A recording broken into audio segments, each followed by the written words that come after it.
In today's story, we follow Claire, a retired nurse who leads a tranquil and solitary life after years of a difficult relationship. When she receives an unexpected letter informing her that her former love is gravely ill and wishes to see her before passing away, Claire faces an emotional dilemma: revisit a painful past or let time take its course. And you, in this situation, what would you do? Claire closed the window of her house as the last gust of cold wind blew through the furniture before she turned the latch. It was already night, and her routine remained strictly the same. Every object in its proper place, with the sound of the clock echoing through the small living room. She settled into the armchair next to the fireplace, arranging a blanket over her legs as she held the book she had started days before. As she ran her fingers through the pages, they found an old photo among them, a blurry image of two young people laughing together on a beach. Mark embraced Claire, his wide smile and eyes gleaming with enthusiasm. She sighed and shifted uncomfortably. Time had played its part, and that memory, which should have been sweet, only brought the bitter taste of abandonment. She got up and went to the kitchen to prepare tea. While the kettle boiled, her eyes fixed on the reflection in the mirror. The 55-year-old woman staring back at her was no longer the young, smiling woman in the photo. "Enough," she murmured, stepping away to avoid confronting herself. Claire had decided to live alone, with no room for new relationships. Her last romance with Mark had left her broken. At first, he was charismatic and charming, but over time, his subtle control over her turned into open manipulation. He isolated her from friends and made critical comments about her choices, undermining her confidence until Claire believed she wasn't good enough. Mark left without warning, leaving her alone and shattered. She rebuilt her life by dedicating herself to nursing, but she never got involved again, fearing to relive that pain. Despite this, she maintained her kindness.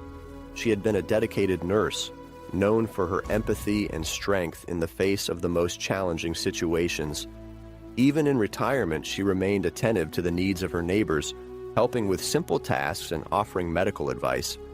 In the small town where she lived, she was respected and loved, but she always returned to a silent house, the echoes of laughter and conversations dissipating into emptiness. She missed the vibrant life she had once shared, but she preferred solitude to the uncertainty of an abusive relationship. At night, while organizing papers on the table, she found another old photo, this time just of her. The younger, smiling face seemed distant, and Claire sighed deeply. She wondered if one day she could find peace with herself, if she could finally bury the past. It was an answer that always seemed out of reach. The next morning, Claire woke up with the first rays of sun warming her silent room.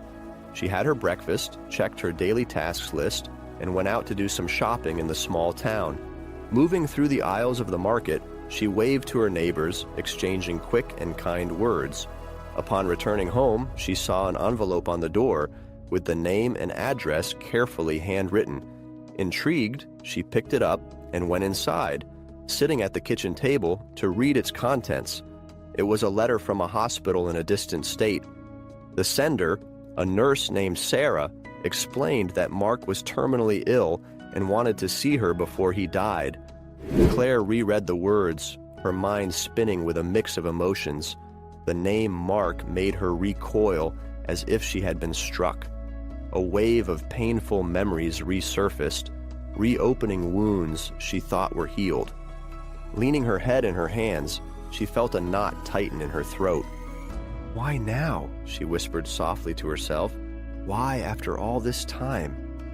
She sat in silence, pondering what the letter meant. She knew that by deciding to see him, she would be jeopardizing the stability she had spent years building. Still, the possibility of answers attracted her, giving hope for a resolution to the painful story that connected them. Uncertainty kept her still for several hours until the phone rang. An elderly neighbor needed help with her medication, and Claire promptly went to visit her. The familiar interaction temporarily calmed her, allowing her to push aside thoughts of the letter. When she returned home at dusk, however, the letter was still on the table, patiently waiting. She sighed, sitting down to read Sarah's simple and straightforward words again. Mark was alone and needed her. She knew there would be no easy path, but the need to understand why he left without explanations, the desire to close this chapter, spoke louder. After a sleepless night, the decision finally came.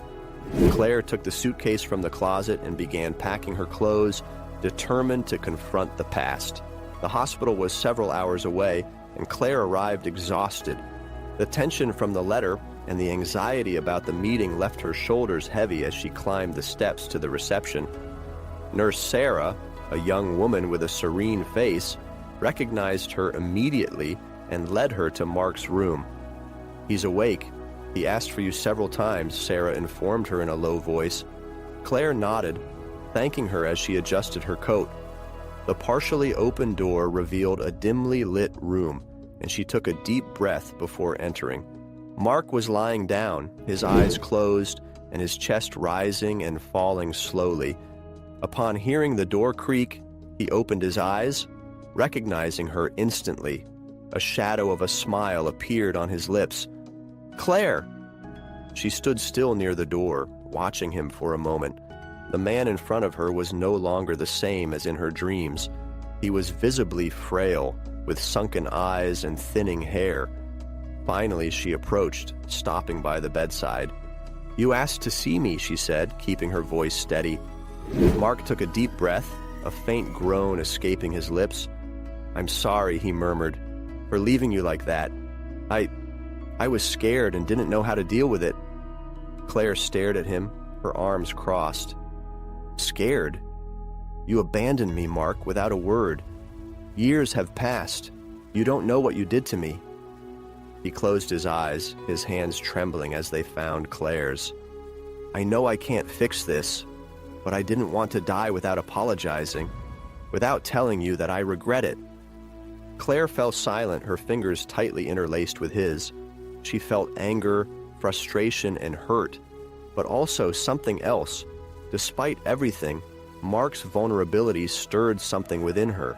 He was asking for forgiveness, which made her wonder if she could leave the past behind. "I don't know if I can forgive you," she finally said. "I understand," he replied with difficulty, "but I'm glad you came." The room fell silent as Claire processed those words. She knew it wouldn't be easy to care for Mark in the coming days, but she couldn't bring herself to leave. She decided to stay by his side, not to forgive him immediately, but to understand his quest for redemption. Claire's presence in the hospital became constant.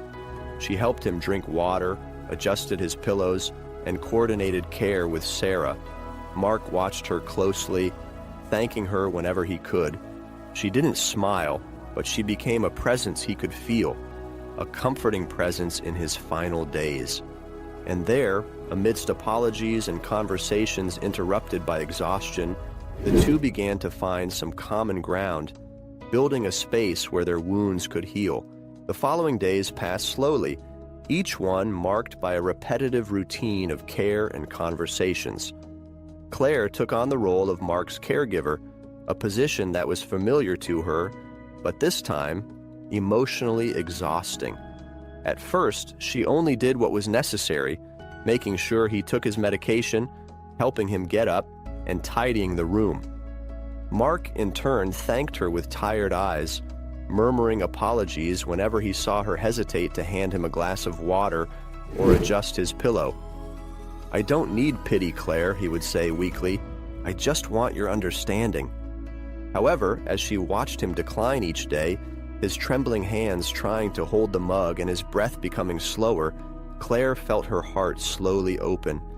One day, while adjusting the blanket around him, she asked, "Why did you run away? Why couldn't you be honest with me?" Mark fell silent for a moment.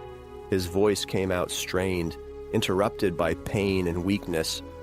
"I was afraid of being rejected, afraid I wasn't ready for commitment. I thought that if I left you, It would be easier, but instead, I ruined what we had." She nodded, trying to process the explanation. "And do you think apologizing can undo all of that?" He looked away. "No, but it's all I can offer now." Upon hearing this, Claire finally understood what time and illness had done to Mark. He was just a shadow of the man she had known, stripped of his arrogance and the emotional games that had driven them apart. It was clear that he truly regretted his actions. She continued to care for him, but now she did so with a little more kindness. She spent hours by his side, holding his hand and listening to his stories. Mark talked about the opportunities he wasted, the women he hurt, and the chances he never had the courage to seize. "You were the best thing that ever happened to me, Claire," he admitted one day, "and it's too late to fix it, but I will always remember you." Claire listened in silence, fighting back tears. There was much still to be said, but she knew that only time would reveal if she would be able to forgive him completely. Either way, in that moment, the connection they shared offered some consolation for both of them. In those final days, she was the rock upon which Mark leaned, trying to make his last hours as comfortable as possible. Her anger began to dissipate, giving way to compassion and a growing desire to help Mark find peace. She knew he was paying the price for his choices, and her job was to ensure that he didn't depart alone. On Mark's last night, Claire sat beside him, holding his cold hand firmly.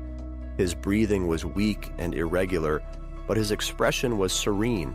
He looked at her with heavy eyes, giving a fragile smile. "I'm glad you came," he whispered. "I know," she replied, trying to keep her voice steady. "I am too." They sat in silence for a moment. Claire felt a lump form in her throat, but she couldn't let the emotion show. She ran her hand through Mark's hair, as she had been doing in the past few days. "Do you need anything?" she asked, breaking the silence. "No," he replied with a small sigh. "I just want to hear you talk." And so she began to tell simple stories of the childhood spent on farms and the adventures with friends in youth. Mark listened attentively, occasionally smiling, as Claire's words filled the darkness of the room. With each story, she felt the tension easing and allowed herself a brief sense of peace. Later, Mark closed his eyes and never opened them again.